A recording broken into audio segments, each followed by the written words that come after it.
We are live. We are live. We are live. Hey, Yes, yes. hey. Great morning, great afternoon, great evening, ladies and gentlemen. Come right on in wherever you may be tuning in with us this afternoon or evening or morning, wherever you may be tuning in. This is going to be a great one. So go ahead and tag as many people as possible. Let them know that we are here each and every day, every Wednesday, not every day. I'm in the wrong show.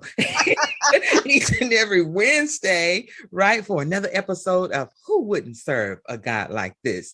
And my very special featured guest for today is none other than Dr. Euvonka Farabee. So, hello, Dr. Euvonka.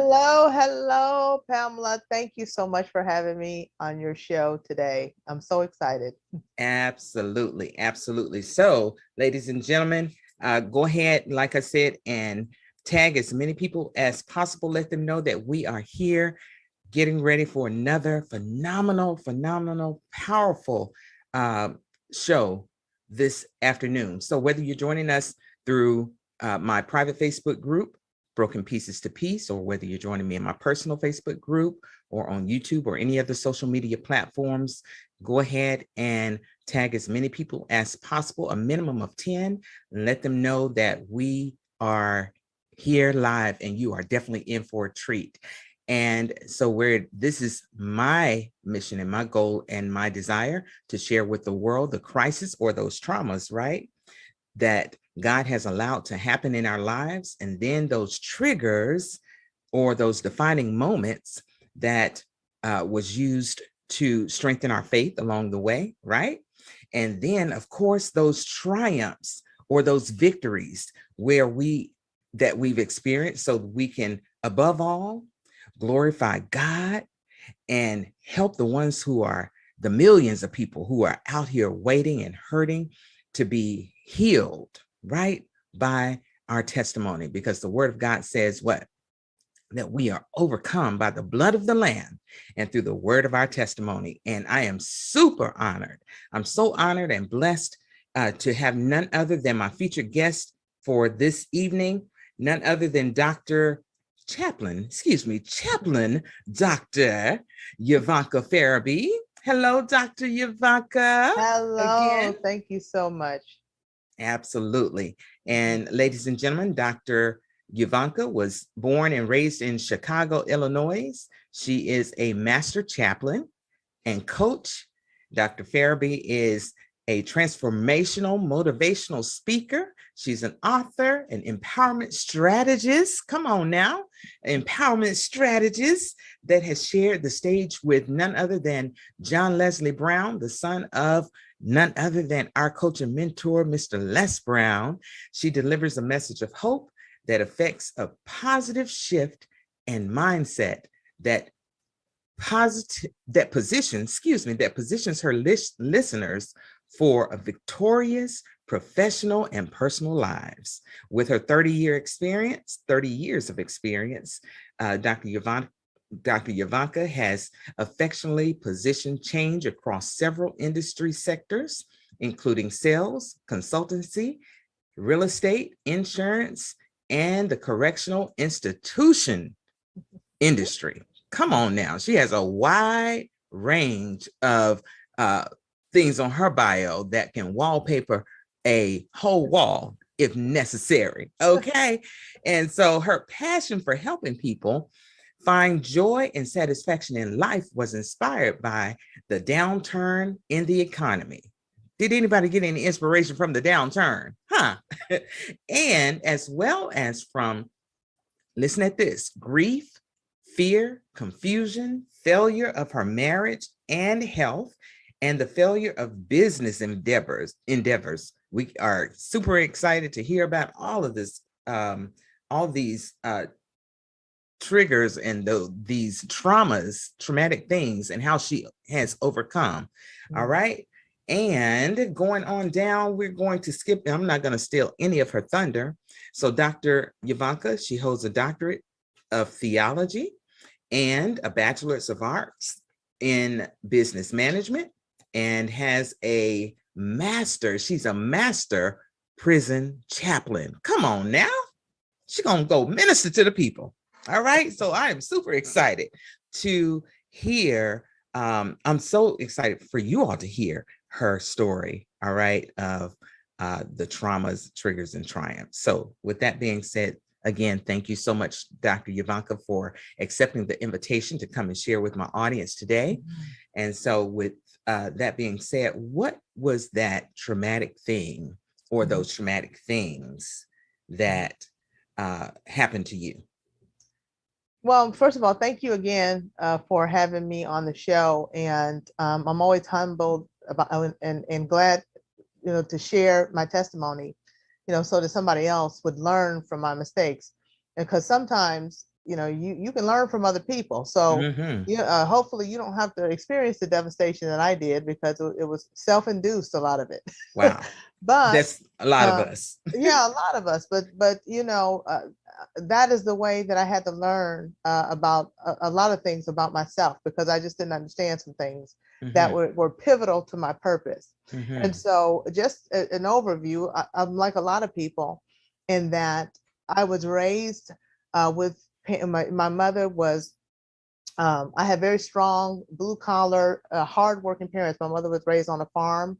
She was a part of that great migration from the South to Chicago, which is how, I got to, I was born there. She met my dad there, and, she got one of those factory jobs where they promised the pension and all the stuff that, they don't do today. We don't have those type of jobs. But that was a fiber, and my mom, she believed in education, and she actually wanted to go to college herself, but it was a turn of events that, basically would be permanently shelved. And so she instilled in us kids that education was important. And I was in agreement. So I went to college.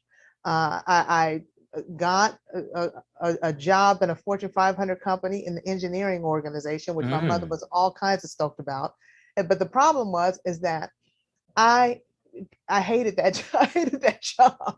What you say?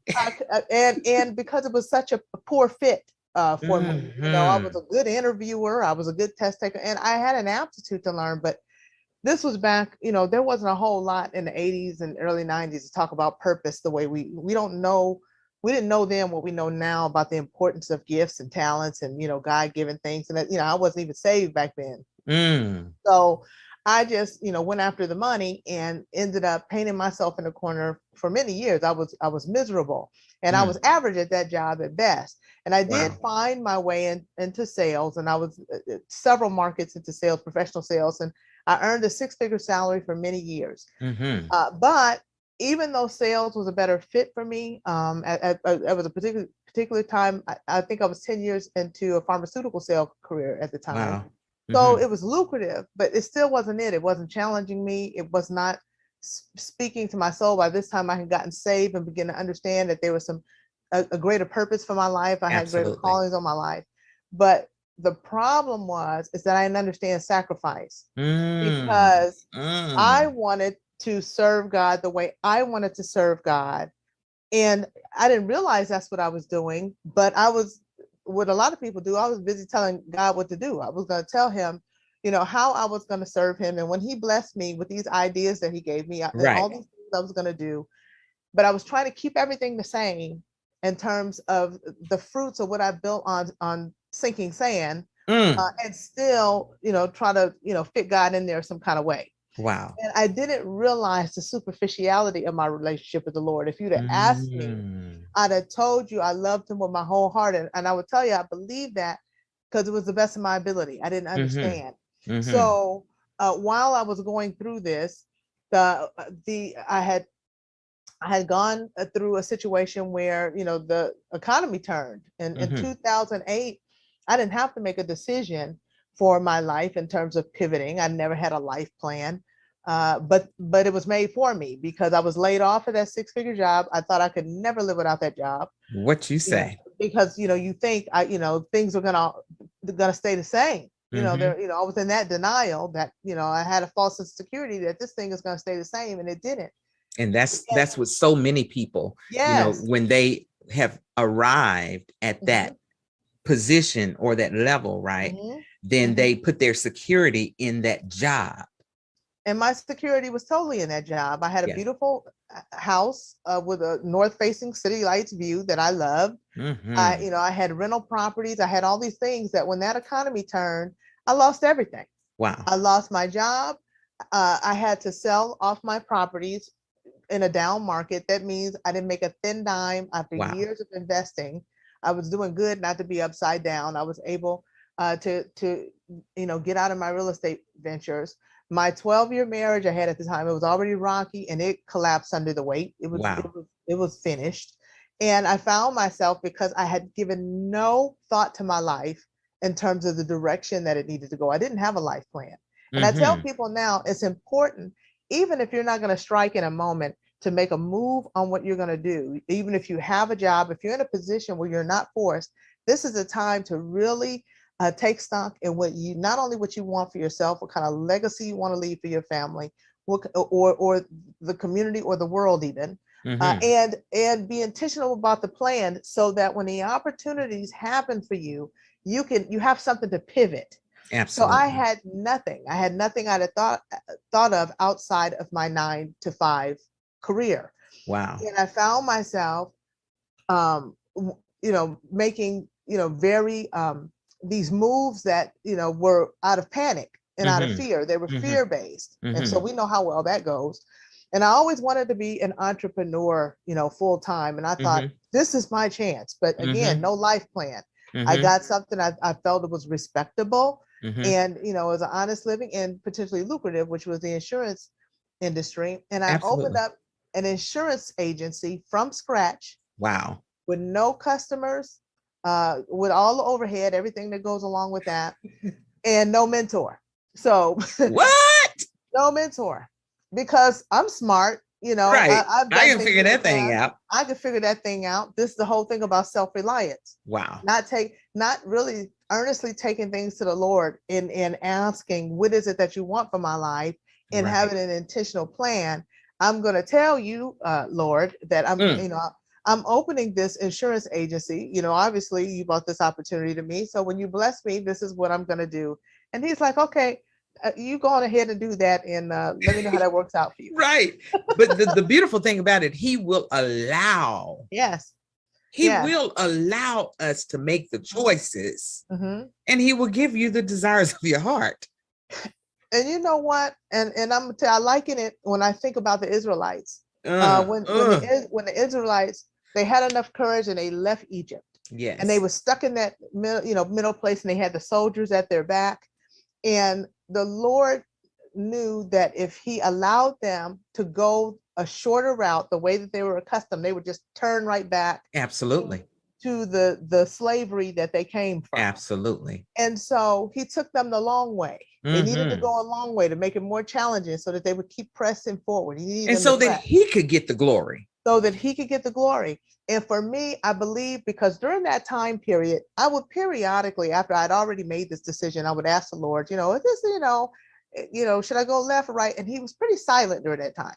And I believe he was silent because it was my long way. Wow. If he'd have made it easier, that wilderness experience, I'd have went right back to my old way. And he needed me to get someplace new in him, so that I could discover my purpose, so that my relationship with him would be more intimate. Yes. And that's exactly what happened, because after 7 years of toil, because that business was not of the Lord, it wasn't a bad business. Insurance is a great industry, but it wasn't for me to do.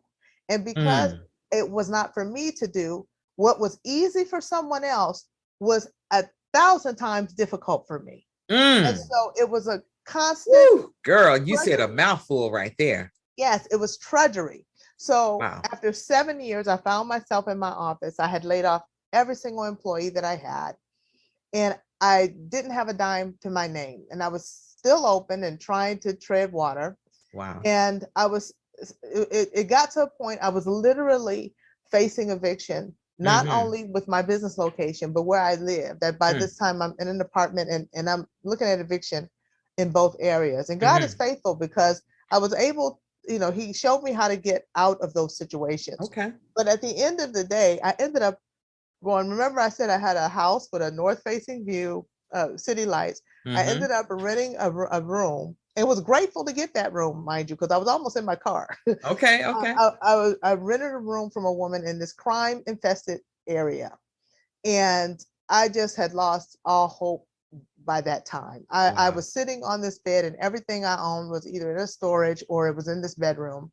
And I was like, how did I get here? How did things Wow. go so left? But that was exactly where God wanted me, Mhm. because that was, I remember before I gave up my office and got out of there, I was sitting by myself and I said, Lord, I don't care what it is that you want me to do. Even if you want me to minister the gospel full time, I would even do that. Mm. I don't even know what I said it, but you know What you what? say? That was exactly, he wanted me to get to that point. And Let for some go people, yeah, to and let let go God. and let him do it. And that's the most fulfilling, because the thing is, I knew I had a call to the ministry, and Mm. I knew I had a call to the marketplace. Mm. But my primary call is for the ministry, and my secondary is for the marketplace. But that's not what I wanted. I Wow. wanted the marketplace first, and I wanted Wow. to fit the other stuff in there how I felt like fitting it in. And then I wanted to throw money at the rest of it. Mm. What you But say? yes, but the thing is, like, some people are called to the marketplace, and God will anoint them Yeah. to a point. The money will just come to them because they'll release it and put it where He says, and Yes. that's what they're Yes. supposed to be doing. And I Yes. have some of that, but that's not what He has something else for me to do. Mm-hmm. And so when I finally got broken enough, and broke down enough, Mm. that's when I was able to hear. And that's when I got hungry for him on a level that, because now the light bulb has come on. I don't know Yeah. you the way I think I know you. I Mm-hmm. surely don't know myself the way I think I Mm-hmm. know myself. Mm-hmm.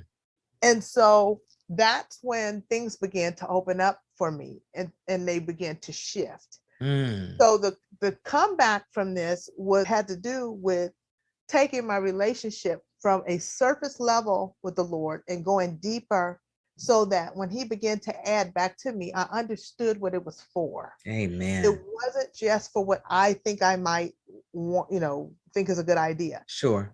It is for whatever He says, which means I'm open and I have a relationship with Him, so that I can have an understanding, so that I can have the stuff, but it won't have me. Mm-hmm. Exactly. Exactly. Because all the stuff had me. And Mm-hmm. so He needed that thing to turn around, Yeah. because as long as if the stuff had me, I was not going to obey Him on the level that I needed to. I wasn't going to have the flexibility. Absolutely. There's no way I would be a prison chaplain left up to my own Absolutely. devices. Absolutely. That And ain't for me to he believe. allows us to go through things, Mhm. and whatever he has to do in order to save our soul, he will do it. Yeah. He Yeah. will do it. And so Mhm. if whatever he has to do in order to get us prepared for the greater blessings ahead, he will do it. Absolutely. Because it's just like a baby, an infant. If you give an infant steak, then what is that infant going to do? Yeah. Choke. Yeah. Yeah. So he wants the best for us. He Absolutely. wants that, but he also don't want anything in his place, right? He don't want you to serve no other God, whether that's money, whether that's cars, homes, family members, friends, spouses, whatever it is. And see, here's the thing. He had my money, but He didn't have me. Mm. I got to a point, at one point, I thought I was doing something, because my goal was to live off a certain amount of my income and give away the rest. Wow. So I had gotten up to 30% of my income. I was in between tithing and giving. That was a done deal. Mm-hmm. And so my plan was to increase that. Mm-hmm. And so, because my desire was to be a blessing. It Mm-hmm. wasn't like I desired to hurt myself or Right. anyone else, but God did not have me. Right. So, Okay, let me stop right there, because you said something. mm-hmm. You mean to tell me that you were tithing Mm-hmm. and giving, Mm-hmm. and you still lost everything? Still lost everything. Talk to the people, Because because somebody, yes. this message may not be for everybody, Mm-hmm. but it's definitely for somebody Mm-hmm. who Mm-hmm. is faithful in their giving Mm-hmm. and a good steward. Yep. And God still will take you through the test. Especially if your heart, because the thing is, your heart is, I remember hearing somebody say, it's not about how much, people look at what somebody's given, but how much they keeping. So you may look at somebody and be like, oh, they just giving so much money. What are they holding? Right. What are they holding that you can't see? For me, it wasn't the money. It was my heart. It was my submission. Wow. It was my pride. Wow. It was all the things that needed to go if I was going to elevate. Sure. And, I would love to say, that I would have, if somebody had told me, you couldn't have told me. Some things I had to live and go through myself so that I would have an understanding. Absolutely. But because of my desire to help other people that God put in me, it's not for everybody to tell their business the way I do. Absolutely. And I get that. And even as much as I tell publicly, you don't know the half of it. Exactly. In terms of what's private and what I experienced and how I handled things and didn't handle it the best ways. God had to teach me, but he had to teach me about character on a level, because I thought I'm a good person. Yeah. But there was so much in my character, that pride, and God hates pride, because he does. Pride tore up heaven. That's how bad pride is. That's why it's an abomination. So there's aspects of pride where I had to be humble, because when share with them what he had to do. Yeah. Publicly. Yeah. So exactly, because it wasn't going to be done privately. So I experienced not only a divorce, a Christian marriage. We were, very active in our ministries. Wow. Not just, and we were, started auxiliaries. We did a lot together. So first of all, there's that, and the religious communities and the sectors and the politics around that. Wow. But then there was also the failing of my business that was public, because people were used to me having money. I'm gonna tell you the truth. It took 2 years for my family to believe I didn't have money.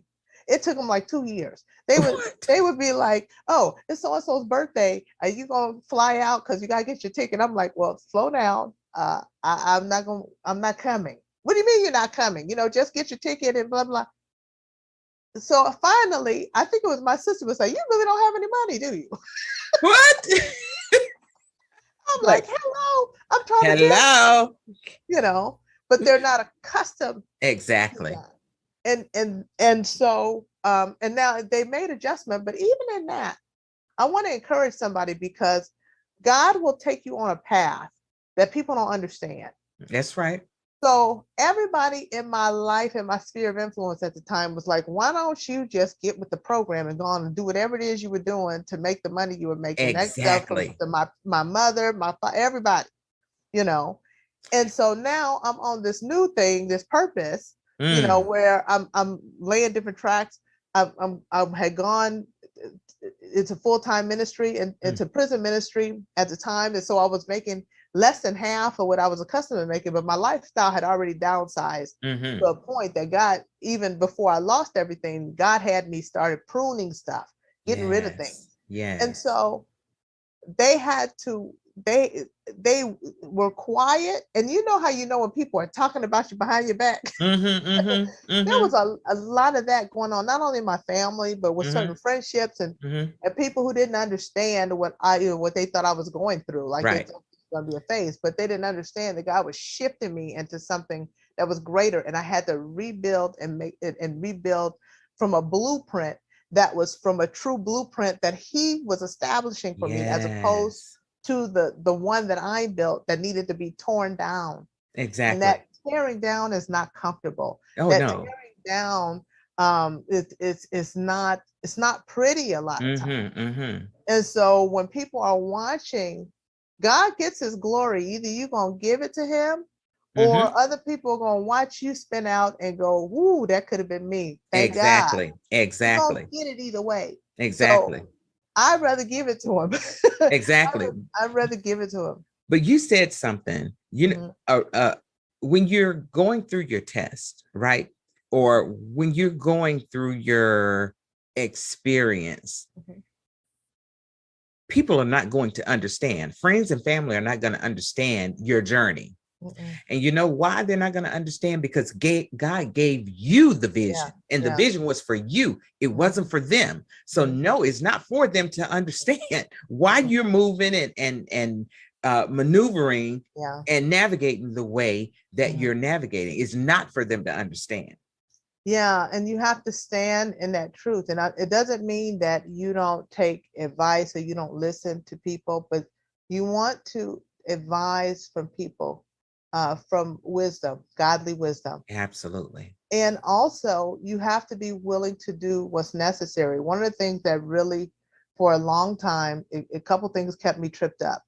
Anytime I had to go get a job, when I said I was an entrepreneur, I thought I was betraying my path. And I want to say to anyone, sometimes you may have to do things to gain more skills. You may have to do things, to stabilize yourself. You're not any less of an entrepreneur if you do that. Exactly. You function as an entrepreneur wherever you are, and you keep the main thing the main thing. Exactly. And I always say, give a job, give them the best you gotta give them, but don't give them your all. Don't give them everything. Exactly. Do the best job, do it as unto the Lord, but make sure that you're carving some consistent time out for yourself, for your own hopes and dreams. Exactly. And your goals. Les Brown shared something with us, that a lesson that I learned. And when you're going through your journey, right, you're going to go through some ups, you're going to go through some downs, there are going to be some down times, right? And the Bible says, ask and it shall be given to you, seeking you shall find, knocking the door will be open, right? But a lot of times when we have that pride, we won't ask, right? Because we want to suffer in silence, but you don't have to suffer in silence. Les Brown he said, I heard him, he says this all the time. He says, ask not because you're weak, but so that you can remain strong. Ask so that you can remain strong. It's not a sign of weakness, but you ask so that you can remain strong. And that, that goes hand in hand with the Bible. And we are so prideful that we won't even ask, but not knowing that when you ask and you let it go, take it off of you, then that's when those doors start opening and God will start bringing those people into your path. And he will navigate, because you let it out there and you asked. And you let go of that pride. It had to be revealed to me so that I can let it go, because I had scales over my eyes around it. If you'd have said, I remember I worked with a guy, he's still a very good friend of mine. The Lord has used him and his wife. And he told me one time, and this is before everything happened, he said, you got a lot of pride. I was like, what you say? I'm humble. I had humble moments. Right. You're like, moments. He was like, okay. Right. But you know what? It was very, very true. And a lot of it was keeping me hemmed up. It was keeping me hemmed up from being able, because God, that's who he deals with. He deals with the humble. Yes. If you got it all together, what can he do for you? Absolutely. You've stepped into his territory. Because the thing is, you run it. So you either run it how you run it, or the way you run it, you submit yourself to the Lord and allow him to partner with you so that he can run it through you. Absolutely. But that's still by your permission. This is not something that he's forcing. This is something that you have to submit to. And it takes a humility to have relationship with the Lord and to serve him and to have the success. And I'm very grateful in coming to the other side of that, because I found purpose in it. And my idea of success is so different. So now as things are added back to me, I understand, and things don't hold me. You can't just dangle any kind of carrot in front of me and I go run it. Is it purpose or is it not purpose? Amen. You can't have any old kind of scam or, a get rich quick. Yes. or stuff. People have some great ideas. I'm very fortunate that people think about me a lot of times when they're doing stuff, but it makes it easy for me to say no if I know it's not in my will. I can say I have to stay on track, Godspeed, but I have to stay on track with what God told me to do. I can't get off it. That it'll take me off into the weeds, even though that's a great, concept and it's a great idea. It's not for me. Amen. So I'm just very grateful, and I've been able to assist people in doing the same thing, because you don't have to experience the devastation that I experienced, but you could be someone. What I get a lot, even in my coaching practice, are women who, they know that God has something else for them, but they have a whole life that's dependent upon their life, their income. Right. They're making a 6-figure income, but they're like, what about, I got kids, I got to get to college, and what about this, and what about that? And I got 2, luxury car payments, I got 2. And the thing is, you can make a plan for yourself, but you have to be intentional. You have to be intentional to see where you're going to pivot and to see where you're going to sacrifice. Exactly. Because, it's like salvation. It's free, but it's not cheap. You have to pay a price if you want what God has for you. So the question is, you do have a say-so in that. So what is it that you want to sacrifice? When do you want to sacrifice it? What does that even look like? What do you want to where do you want to go? What do you want to sacrifice? These are things I didn't think about when I needed to. So he will have you at the point where you're saying, I surrender all. Forget how much am I going to sacrifice? Oh, if it's necessary, if he deems it necessary, he wants it all. And he wants all the glory. He don't want you saying, I did this and I did that. I did all the work and I what? And he'll bless you, because the thing is that he gives us all the gifts and talents, everything we need to fulfill purpose we have inside of us, even if it seems like it's so much to achieve. But it's up to us to give it back to him. Absolutely. When we give it back to him, then he can put supernatural with your natural. He's like, okay, we partnered in this. Come on now. Let me show you what my side looks like. You giving it back to me, okay, then let me show you what we gonna do. Exactly. As opposed to, I got this, and thanks God, I like to give God the glory for what I did. And he wants to do so much more in our lives, and he's merciful. He really is. And you don't have to fear failure, because it's a part of the process. It is. Everything That's good that I went through, I was able to refashion it and use it to leverage to my next level. Everything that I thought I lost, and I gained 1,000 times over, because of my willingness to repurpose the time. Time is only wasted if you don't repurpose it for your good. That's good. So I even encourage people, don't say, oh, I wasted so much time. It's only wasted if you don't do anything with what you went through. Absolutely. But if you take it and you use it for the greater good, it's not wasted. God is going to multiply it. He's going to multiply it, and you will be paid interest on what you lost. Won't he do it? Won't he do will. It? Yes, he will. Every time. That was so good. I want to go back and let them see what your triggers look like along the way. You may have hit on them a little bit, but those triggers are those defining moments where he was trying to get your attention, to have you, here with him. Yeah. And I think, I'll tell you what used to happen to me a lot. And this has to do with pride, because this is a big one for me. And it is for a lot of people, but you may or may not have a realization of it, but I didn't. So I would get in circumstances a lot where he was merciful for a long time, and I was able to earn.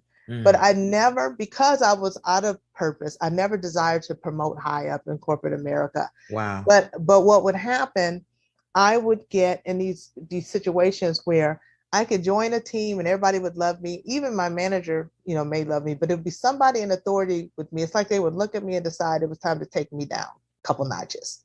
And the reason that would happen time and time again, it even happened, as an entrepreneur, we don't have enough time to talk about how many times I flunked this test. Right. But I would bump heads and go up against, whoever it was, because it would be an injustice and it would not be fair. And I would, and I was sticking up for myself.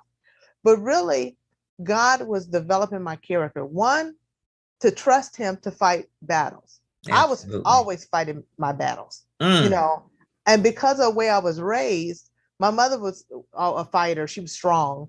Yeah. And we didn't have anybody fighting for anything for us. If you didn't, even as a child, my mother rarely had to go up to school for anything for me. I was going to handle it.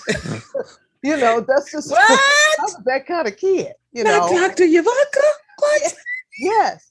Even like the principal, I'm like, I went to talk to the principal because what? You did not. Yes, I did. So, but I never grew out of that mentality until God helped me. That was in you. Yeah. It was in me. And the reason that these stories are even important is because if you don't understand how to humble yourself and allow God to show you how to navigate through a terrain and allow him to move these, give you the chess moves so these pieces can be moved around in your favor. Because it'll look like you cornered. It'll look like you lost. It'll look like, these people did me a certain way. But you have to learn how to allow him to make your enemies your footstool. You have to learn how to allow him the opportunity to make a table in front of your enemy. Yes. And you have the humility not to smush it in their face. You to have the humility to be able to be who you need to be, not just for yourself, but for who's watching, who's in your sphere of influence. When God raises you to a level, that's more people that have eyes on you, where you have a responsibility for leading. And he was trying to make me into a great leader. So a lot of the mistakes I made in that pride and getting me is because not only were I not listening to people in certain positions of authority, I wouldn't listen to God either. So he had to allow these things that would come up against me to happen so that I would get the memo. And it took a long time for me to get it. And now I can't even count how many times, it's countless, how many times he's come to my aid. He's, and I can recognize an attack. It's one thing. I can recognize an attack now and be like, okay, I know what this is. Oh, yeah. Oh, yeah. It's a beautiful thing. Yes. It is a beautiful thing. You're like, okay, respond. Lord, I see you. I see you. I see you. And you can respond and not react. Yes. You can respond based which is positive. God. Yes. So it's God telling you, okay, I need you to be quiet here. Right. I need you to not, have no clap back right here. I need you to let them go on and say whatever they're going to say, because I'm going to take care of it. Yeah, this is a test. Just say thank you very much. God, God bless you. Let's, all those things, in the realm of everything I'm talking about, wanting to be an entrepreneur that's doing great things, wanting to be in a ministry, all that could not happen and me be responsible for handling God's people a certain way unless I was humble. You mistreat people when you're not humble. Amen. When you don't have the character to say, just because, like, I'm not a profanity user. I mean, back in the day I was, but that's not the problem. Exactly. I know I worked for a man that used to laugh at me because he said, Euvonka, you have a way of cursing without cursing. Slice and dice you and not say one word. Yeah, real matter of fact about certain things. Right. But I remember the Lord pulling my coattail about that. Like, because that man wasn't a Christian. He was very fond of me, and he was a manager that was really responsible in a lot of my development professionally. But, he said it as a joke, but I guess kind of, sort of. But God, I remember him pulling my coattail and saying, pay attention to what he said. And so I learned that, okay, and I was like, Lord, show me when I do that, because I don't understand it fully. Could you show me? Have your Holy Spirit check me when I do that. Wow. And he would totally check me.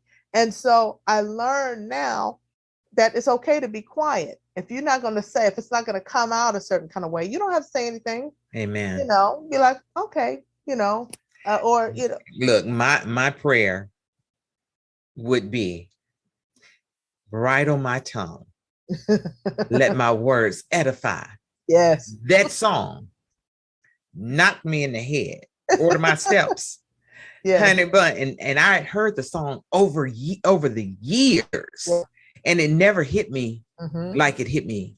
And I literally had to start praying that particular area of the song. Bridle my tongue. Let my words edify. Because when you talk about bridle your tongue, that means, Lord, that's right. Get that thing and you control it. And there's a shut it down. If you're going to lead, you can't handle God's people any kind of way. Not at all. If you're going to influence the multitudes, like many of you listening to this program, you know God has called you to the multitude. Yes. Everything that I told you about my story is tied together. It wasn't that I just lost my business and I just lost, being able to have my properties. And it was everything that was necessary to bring me to a place where I learned to walk low. And it all went together because I couldn't see on my own that every time I went to do what I was doing in times of abundance, that I wasn't allowing God to help me. I wasn't allowing him to show me. I wasn't allowing him to guide me. And so he went as far as he could go with me with all the stuff before he said, okay, now it's time that we gotta let her circle the drain and let it all, everything go out. And then now when she's at the bottom, maybe now she can hear. Exactly. So now he can build you up. It's like being in the military where you get broken down so he can build you up. And so I had to be built up to be a soldier. Yes. I had to be built up to be a soldier. And some of you are listening right now. You're being built up to be a soldier, but I want you to understand, if you're going through, that's part of what's happening. Yes. And so now when things happen in my life, and I know God has allowed it. So the question becomes not, why is this happening to me? Exactly. It becomes, okay, what is it you want me to learn from this? Exactly. What is it you want? What are you doing in this? Exactly. I don't care how funky it is. I'm like, oh, wait a minute, what is it that I got to get out of this so I can move on to the next place? Exactly. So I don't stay here and keep circling this mountain. Exactly. And so my perspective changed, just like what Wayne Dyer says, when you change the way you look at things, the things you look at change. Come on now. He had it right. So my perspective had to be shifted. And all of those pieces that happened, my loss of my marriage, my loss of the business, the loss of money, the all of that loss is like God saying, I'm stripping you. Now we're gonna to with your permission, you're gonna allow me to build you up.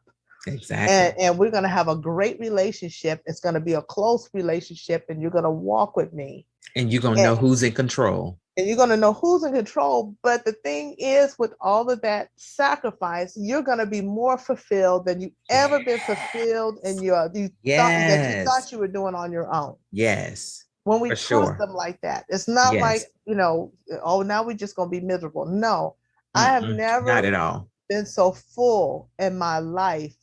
And that's even with not having all the accoutrements and creature comforts and all the stuff I was used to. And I don't even care about it the same way. It doesn't even have the same priority. And there's nothing wrong with having it, by the way. Not at all.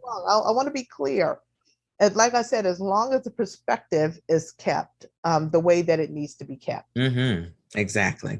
That was good. That was really good. And so we're going to have to, I hate ending this conversation because it's so rich. It's so rich. But as we transition, I have 3 questions that I always ask my guest. So are you ready? I'm ready. Okay. So question number 1, what are you most grateful for? Ooh, second, third, fourth, and fifth chances. Hallelujah. Won't he do it? Because I honestly, I think about, even, in the chaplaincy, and I'm working with incarcerated people or whatever, I realize how close we all come. We won't know until we really go and see Jesus. Yes. The things that missed us. And not because we were so smart. Right. It was because of the grace of God. Yes. And Hallelujah. I've met so many people behind a prison wall that I'm thinking that could have been me. And it wasn't because, I was just this great person and they weren't this great. Some of the people I never had to face what they had to face. Or who knows what would have happened if I had their lives. Right. Or if I was in the wrong place at the wrong time. Right. Or like I met a guy who was in there for murder because he got in a bar fight. Wow. And he didn't even start the bar fight, but you don't back down the prize, you don't walk away fight. The guy hit his head on the corner of the bar, and that was it. His life changed forever. Lord Jesus.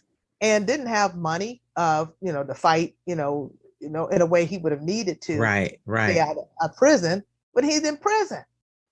So, and you're going to have to come back to talk about how you got into that arena, into that ministry. Yeah, that's a whole nother.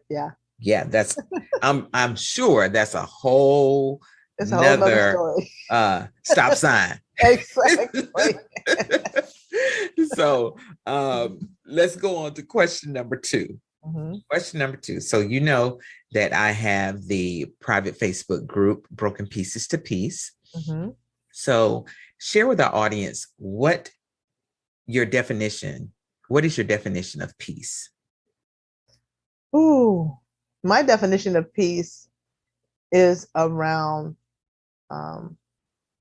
the stability that God gives you even in the storm. Ooh, that's good. Because anybody can have peace when nothing is happening. But when your life is turned on its head, do you have inside, do you have the knowing that you're going to come out on the other side? That hope that you need to put one foot in front of the other. Exactly. Or when you don't have the answers on how to make things better, to know that they're going to get better because of the God you serve. Absolutely. That's peace to me. There are other things that can lend to peace superficially, but at the end of the day, even people with all the money in the world can have no peace, not be able to get sleep at night. This is take all true. The antidepressants that somebody can prescribe for. Absolutely. Absolutely. So that's what it is for me. Wow. That's good. Great answer. Great answer. Question number 3. What are some of the things that you do to maintain your sense of peace? Okay. So whether it's daily rituals or daily routines that you do, things that you would like to share with our audience today that will help them move forward into their from the broken pieces of their past and move them forward into their life of peace. So there's a few things that I do, and it's around consistency and intention.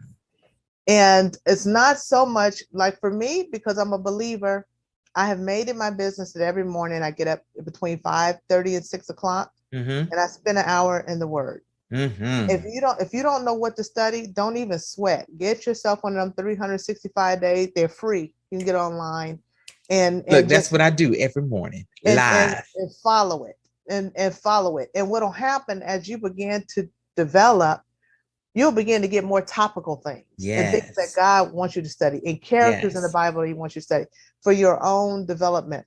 But that's me. That's one of the things I do. But I also spend an element of my time every day working on my life plan and working on the things that I say I want to achieve, and making sure I have dates to them and goals, and not just letting life happen. Because what I like to say, if you don't do something with life, life will do something with you. Won't they do it? So I'm trying to do something with life. So that's the other thing that I do. I make sure that I'm intentional about the things that I'm participating in. I make sure my life is balanced. I have good people around me. I have friends around me that are also very like-minded in their vision in terms of what they want for their own lives. And they're very positive. And then I'm also putting motivational things inside of me and addressing those things that are not positive. Yes, that's good. That is good. Great answer. Great answer. So as we get ready to wrap it up, let the people know how they can contact you. You can contact me. You can send me an email at info@liveshacklefree.com, LIVESHACKLE.com. My website is www.liveshacklefree.com. I also have a webinar that's coming up for women here on the 11th. If you go to my website and click on the image of a picture of me, it's called Rise Up. It's time to rewrite your life story. What you say? Yes, indeed. And it's a free webinar for women. Sign up for that webinar. You'll be able to, it's a bit.ly link there as well that you can click on. It's the bit.ly// time to rewrite your story. Those are the ways that you can contact me. So the easiest is to access it from the website. You'll see my image right there. Just click on the image and you can also sign up for my mailing list on my website as well. Oh, that's awesome. That is awesome. And she has a book, you guys. I do. She has a book called From Golden Handcuffs. From Golden Handcuffs. Come on now. Yes. From Golden Handcuffs to Divine Purpose. Yes. Come on now. Transitioning from your unhappy place to God's best. Yes. Won't he do it? Won't he do it? And you can get my book, especially if you really want to understand in more detail how I made the transition. That book explains and gives you ways that you can overcome adversity as well. And you can get that on my website, liveshacklefree.com. It's $14.95. You can purchase it there. Love it, love it, love it. And I ordered my copy, so mine is on the way. Oh, yes, I did. I did. I'm super excited about getting it, and I want it signed too. Just so and I'll be so glad to do it. Yes, and ladies and gentlemen, she is also one of the powerful, not speakers, but she's also a powerful speaker. Yeah. Trained by the best, but she's also one of the powerful authors that will be showcased in the book that's coming. Yay. Who wouldn't serve a God like this? Wouldn't serve a God like this? And so I am super excited to have you come and collaborate with me on, and along with the other 16 authors, on this kingdom assignment that we have been appointed to. It is going to be a #1 bestseller. We are decreeing and declaring that thing. Yes. Absolutely. It shall be established. Yes, indeed. And so I'm super excited about that. So you all stay tuned. Make sure you connect with Dr. Euvonka at her website. Sign up for the webinar that's coming up on the 11th. Yes, and 11th is 5:30 Pacific Standard Time, 8:30 Eastern Time. Okay, fantastic, fantastic. This has been so good. Thank you so much. I had fun. Thank you so much for having me on your show. I'm so grateful, and God bless you so much, and may he continue to increase you. Thank you. Thank you. All right, ladies and gentlemen, you heard it. Thank you so much. And so we definitely look forward to seeing you back here in the morning, bright and early, 6 a.m. Central Standard Time, 7 a.m. Eastern Standard Time, and 4 a.m. Pacific Standard Time for another episode where we read the entire Bible in 365 days. Yes. Yeah, and so also make sure that you meet us back here on Friday. Okay, not here, but on the broadcast, the Daily Gospel International Network, where God has expanded our territory into over 50 million households. So if you have Apple TV, Roku, Amazon Fire TV, then we are aired each and every Friday at 7:30 Central Standard Time, 8:30 Eastern Standard Time.